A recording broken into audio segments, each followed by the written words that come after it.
Hey team, could cutting half of your lines double your profit? It's not just possible, it's probable. And trust us, Biggie would approve. Let's go.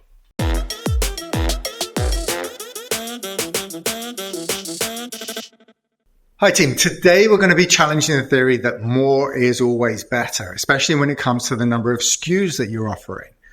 Sometimes they just confuse customers, often they just hurt your bottom line. Well-optimized SKUs can outperform an expansive range. Ali, what do you have to say about it? Yeah, I don't know what they want from me. The more SKUs we come across, the more problems we see. Shout out to the notorious B.I.G. It turns out that he wasn't simply dropping rap wisdom, he was a low-key e-commerce prophet. Yeah, man. If he was still around, he'd have his number one selling SKUs dominating the charts. But I think just kind of like expanding on what you kind of just mentioned, essentially, the idea is if you've got more products, the idea is I've got lots of products, I'm going to get way more sales. But that's the first point we want to kind of bring up in all this, right? The first point is the more is better fallacy, right? And more is not necessarily better. Yeah, I think it's really easy to think more SKUs, more sales. It's quite an easy link to try and make, but it's not necessarily an accurate link. Often what you end up with is kind of this sprawling list of SKUs, particularly in your seller account, which cause massive complexity and operational issues. And what they tend to do also, I feel, is like they hide what's really working and they just pollute your entire catalog. Yeah, I think it's this idea, if I get more and more products in there, I'm going to sell more, but you're forgetting all the other bits that go with that, right? Because you're going to tie up all your cash flow, you're going to tie up all your advertising, all your resource around creating the listings, optimizing them, getting all the images together, getting up on, and then advertising them all, trying to get them to rank.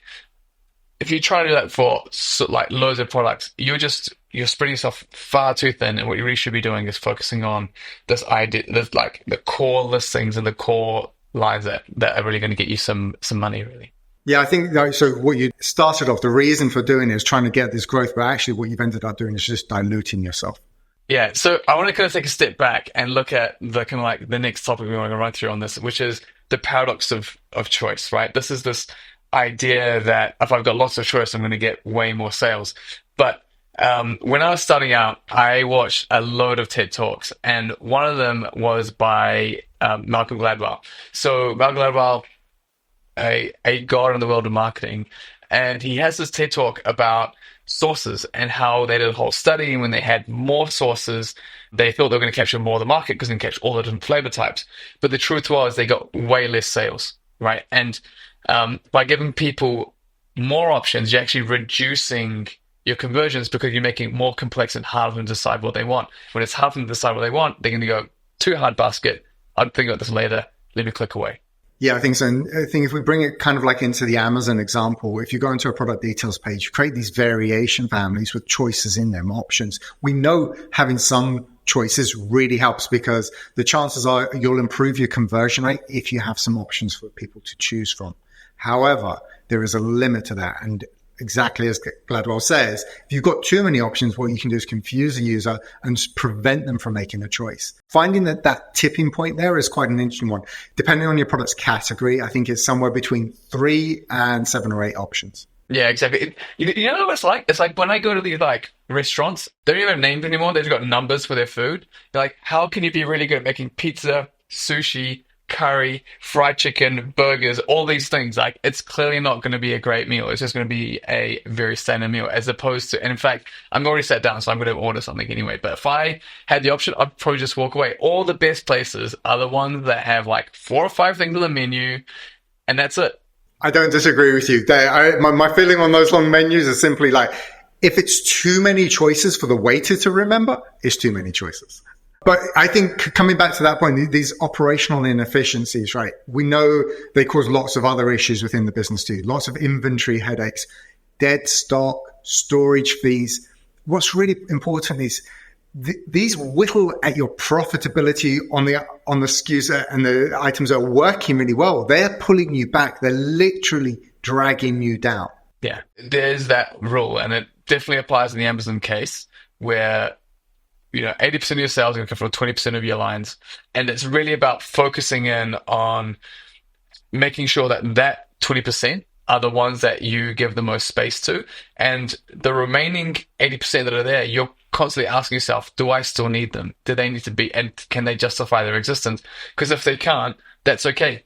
You can just drop them out. That cash, all that time in terms of resource and operational efficiency that you're losing for those, you can focus in on that 20% that's really making you the money.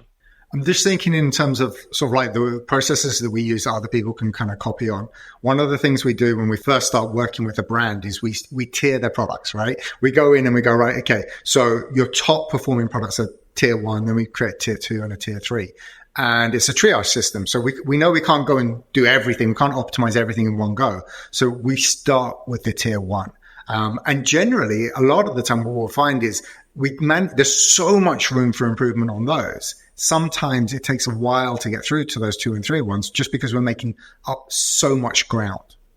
Yeah, exactly. And the other thing that you kind of like in a practical sense is by focusing in on those top tier 1 products. So they may be the ones that have the highest margin, the highest search, or something else, that whatever you want to classify it as.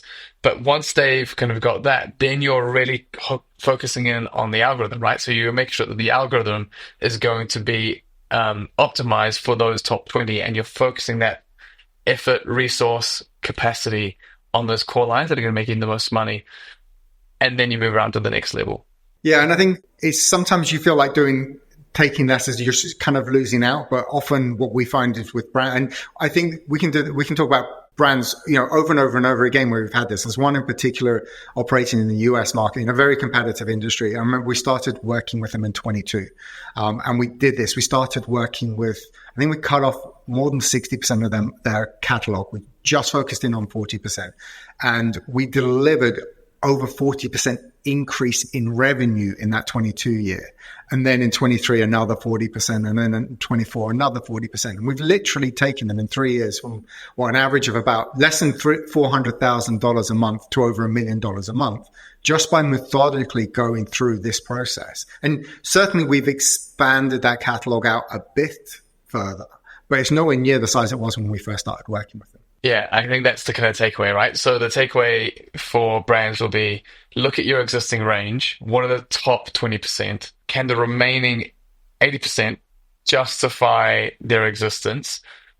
Or is there strategic reasons to have them? Because some brands will be like, no, I need to have this as part of my portfolio, but you may not dedicate all the resource and time to that. And you really focus your resource and time to that top 20 with the view that this will actually grow my sales rather than decrease my sales by focusing my efforts in there. And we've seen that, like you said, time and time again, one with that brand in the US that we mentioned, but literally so many of our brands, when they come to the big catalog, we're instantly going, let's break this down into like tiers 1, 2, 3 and focus on those core lines. Yeah, I think from our approach, we have like a minimalist framework. So what we do is we identify our hero SKUs. We utilize very much a one listing at a time philosophy. And what we're looking to then do is we simply take the ASINs, we rank them, and we decide, so if they're competing for the same word, we look at the ones that are performing the best at the time, or look like they're going to perform the best. That's the one we start with. We take that approach of understanding what our metrics are telling us in terms of which SKUs are going to be the easiest to move forward. At the same time, we may also consider things like stock availability and as such. But more than anything, I like to know what the market's telling us, what customers are, and be driven by that data. With that then, Zamir, so what are the key metrics that we should be tracking when we're kind of trying to make this decision? I think there are a few. So I think contribution margin is really important. You want to work with the ASINs or the SKUs that are going to give you the most profitability. As I said, look at the market, look at the velocity, see which products seem to have the most traction. And then I also think look at your advertising, look at your return on investment. That will again tell you what's performing best for you, where that connection between the customers, what they're searching for, and that behavior, how they're engaging with your product. Okay, great. So having kind of like made the case for our minimalist approach and the minimal framework, what are some counter arguments? And I think I can think of one, which is numbers are fine, but strategically as a brand, I need to have more SKUs. So I don't know, what's your answer to that when you hear that? I think the view sometimes has merit, but more often than not, it concerns me. if you've got a range of colors of something, for example, that's a good argument for saying, and your competitors are doing well because they're selling a range of colors. But I would still challenge that prevailing theory, and I bet that actually only a handful of those colors probably sell really well. So again, there's always a comeback on it. So I can see a case for the argument in certain circumstances, but I think more often than not, if you're really trying to focus in on growth and profitable and sustainable growth, you want to have a smaller range to choose from. And what we're not saying here is that you have to have no options here. So I'm not saying just go with one, but if you're going to go for a color palette, rather than 75, maybe cut it down to 9 or 10. Yeah, I think it definitely, for sure. I mean, you don't need all the fractional colors and in the whole spectrum. But then, all right, and so here's another counter argument then. Seasonality, right? So sometimes there's a legitimate case where you will have new SKUs or seasonal SKUs based on a bundling strategy or something that's coming up. What's your thoughts on that? I think it also comes back to this where you don't want to split your focus too much, right? So certainly you could make an argument for, we can sell a wide range in each season. I think actually focusing on a handful of core listings for each season is going to be the way to go, because trying to rebuild up for a short season a large number of SKUs is going to be a really challenging thing to do. It's going to be really expensive. I suspect even if you manage to get those listings and get them visibility and get orders on them, you'll probably find that you're making less profit overall than if you focused in on some core listings for each season. My pushback is going to be, all right, but let's say it's like I'm selling chocolates. I'm going to have Valentine's chocolates, Easter chocolates, Christmas chocolates, that kind of thing. So my thinking on that would be, well, fine, let me check the numbers. Will I have a strong margin? Can I quickly kind of get to a strong position where I'm going to sell? And based on the effort I need to put in to get that position and those profits, is that worth it if I just kind of kept it with where I am now and just focus on my existing lines and let people kind of repurpose or let people kind of think about the products in the season away themselves? What do you reckon? Yeah, so you're just kind of saying is, look, reuse the existing listings, and so like, this is my Valentine's, and then it's going to be my Mother's Day, and then it's going to be the birthday or the Christmas gift set. Yeah, absolutely. That's definitely one way that you can keep that reduction in terms of... Or an advent calendar, right? Right. So you might be going, okay, so advent calendar, I'm going to bring in this advent calendar. It's going to sell from this point to this time, and it's going to, we're forecasting this much sales. And for me to get to number one, I need to do this, right? I think there's a case for that. And there's the right time for it. But what we're really trying to get to is, don't do it because everybody else is doing it, or you feel like it has to be done. Do it because the numbers say that this is the smart way to do it.